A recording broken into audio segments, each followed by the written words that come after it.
Hi, welcome to my new channel, Pink Silver. I'm your host, Carissa, and I wanted to talk about different types of empaths today. Before we get started, though, I wanted to apologize for not making any more videos since last year.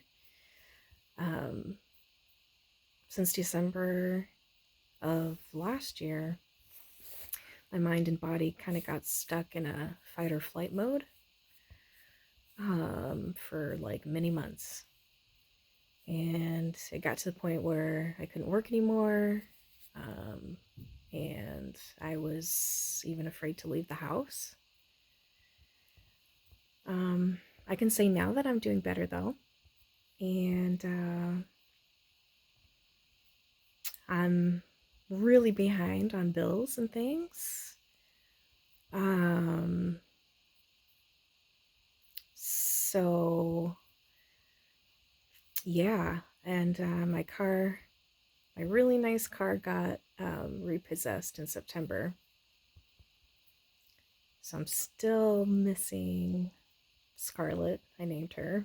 She was a beauty. She was a 2017 Chevy Impala. Super comfortable, all leather, heated steering wheel, heated seats, all that good jazz. Decent gas mileage too. Anyway, so if you would like to give me a love donation, since I have a hard time keeping a 9-to-5 job and YouTube doesn't pay you until you get like, I think it's like 100,000 subscribers or something like that. So that would really help me out. I'll put the link in the description box below, where you can Venmo me. Venmo. Anyway, going back to talking about empaths, the most known one is emotional empaths, which I am one. I can feel others' emotions, feelings. For example, my psychic abilities have heightened since 2020, and I can literally be blindfolded in a room and pick up on others' feelings just being near them.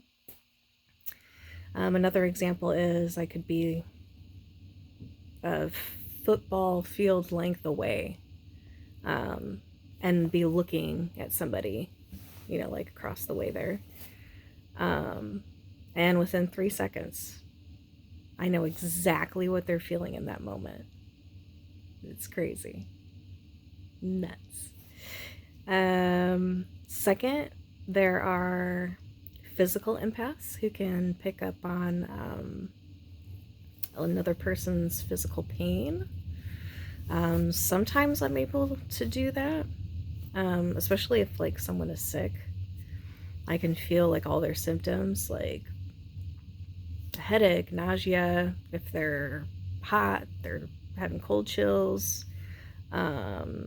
sneezing, coughing. I can feel all that. It's weird. Also, like, let's say like your knees are hurting, or your arms or your legs or whatever, and your body is hurting. Sometimes I can pick up on that too. And for either or, whether it's emotionally or physically that I'm picking up on people, sometimes I'll just like ask if this is how they're feeling or whatever their physical pain is, so that I can kind of step back and be like, okay, that's not me. I'm not coming down with a cold or whatever, like, or I'm not feeling this way. Like, it's them. Like, I need to step away from that and like try to get that out of my body, because otherwise you'll just like absorb it, like negative energy, and kind of like a sponge. And also like all the like stress of the world too. Like I'll pick up on that, or like the negativity. So yeah, it's can be really intense. And then because I'm not still not very good at like protecting myself and having like good self-care, I'll get drained really easily. It'll just drain my energy right out. And then that's why I'm not as social. I haven't been as social since 2020, because it's like it just really takes it out of me. Like going places that other people are in the room and all that jazz. So plus I have other mental and physical issues. So yeah, that doesn't help either. Let's see. Another type of empath is, I'm trying to think. I'm having a brain fart.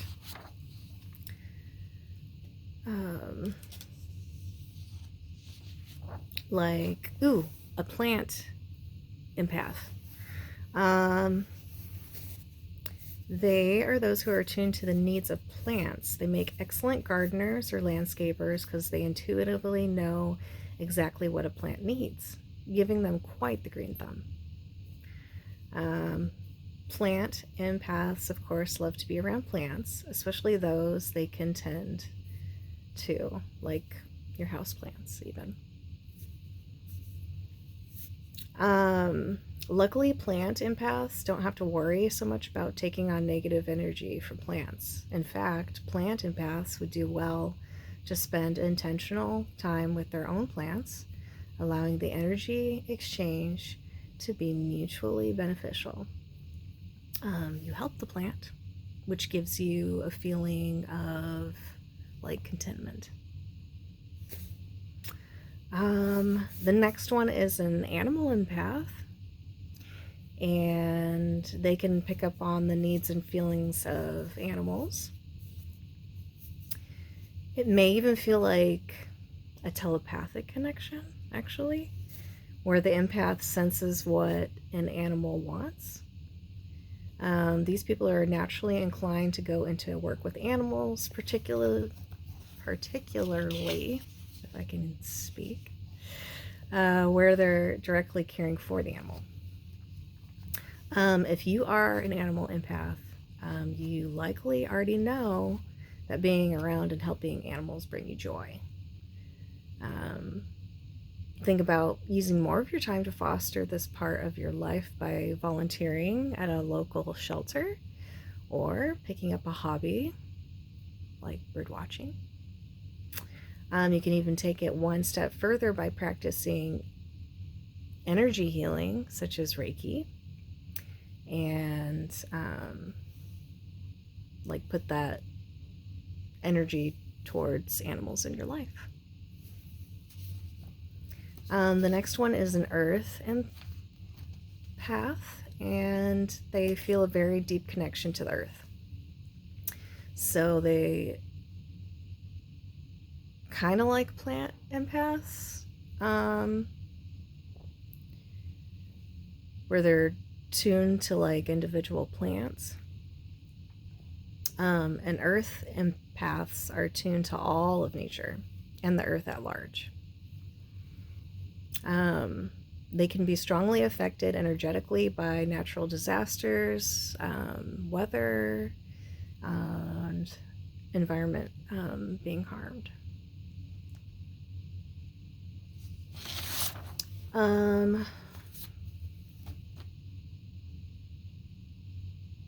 So yeah, it's important to, as an empath, to know how to like protect yourself It could be like with crystals, like you could have obsidian, or what was that other dark one?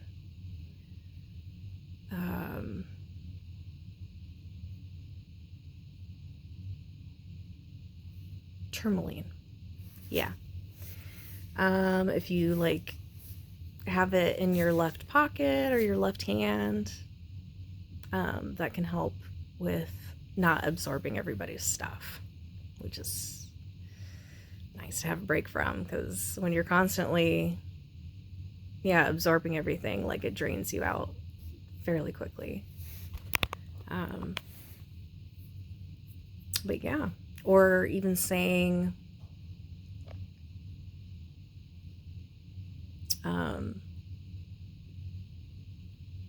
you know, release all negative energy from my body and put it back into Gaia, the earth. I say that like 3 times. Have my hands out towards the ground.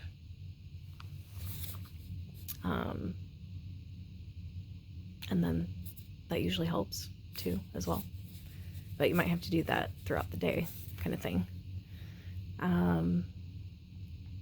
Oh yeah, and that is it. So I would like to sing to you guys, because it's what I do on this channel after I do my little lesson.